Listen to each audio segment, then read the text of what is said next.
Okay, let's from one infrastructure company to another. Well, not exactly infrastructure, but FDI in construction eased. Let's get in JC Sharma, Vice Chairman and MD of Sobha Developers, who joins us on the show from Bangalore to talk about this.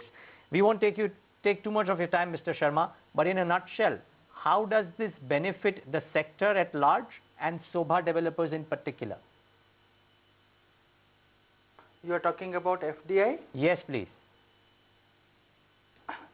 You see, real estate industry has attracted over a period of time 11 to 12 billion dollar of FDI investments since the policies got liberalized in 2005, and from a period from 2006 to 2008 it was the golden era.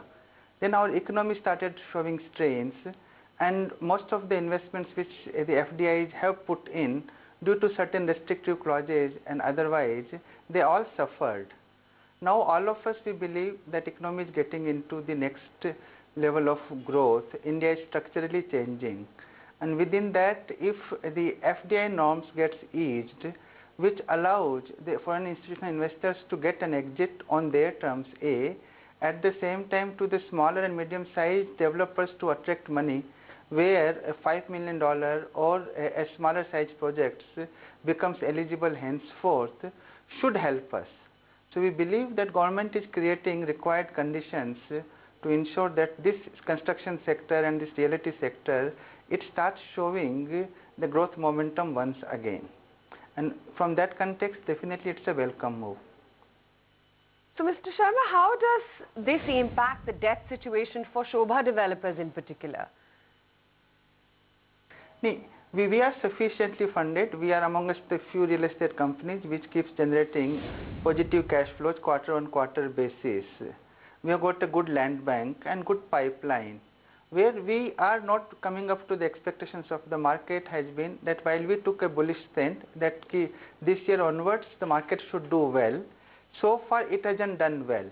Whereas we have created some pipelines by investing in the land bank, once again by taking some opportunities in Kochi and some opportunities in Pune and some joint developments in Bangalore and here and there sort of a thing. Once the volume picks up, we believe that this investment will give us handsome return, and we do believe that going forward our annual sales target, which currently we are put in at 4 million, should go in 4 years time to 7 million plus. So we will be participating in this growth phase very aggressively.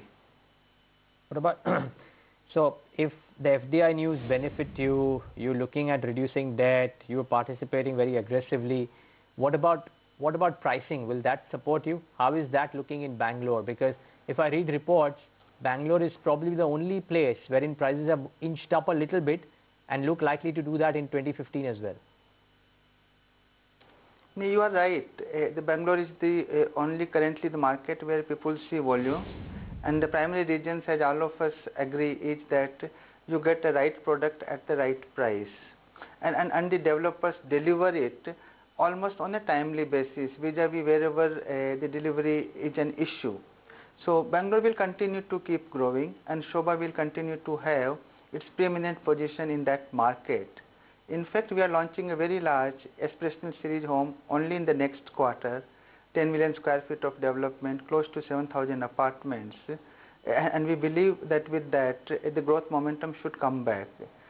Indian real estate also, this time surprisingly some of the markets like Chennai or Pune, which were doing well, hasn't done well.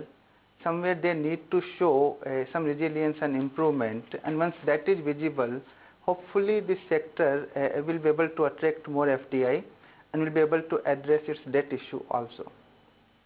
Before we thank you, Mr. Sharma, any specific project of yours for which you will get in money via the FDI route in the next 3 months to 6 months? No, we are not looking at as such, and because our project sizes are in any case much bigger. We have got 1 or 2 private equity transactions already with us.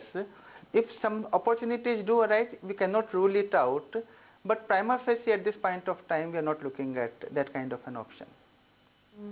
Okay, Mr. Sharma, good chatting with you. Thanks much for taking time out and speaking with us today on ET Now. Thank you. Okay, let's now go across, talk about trade as well, considering we've come off from the top that we actually started off.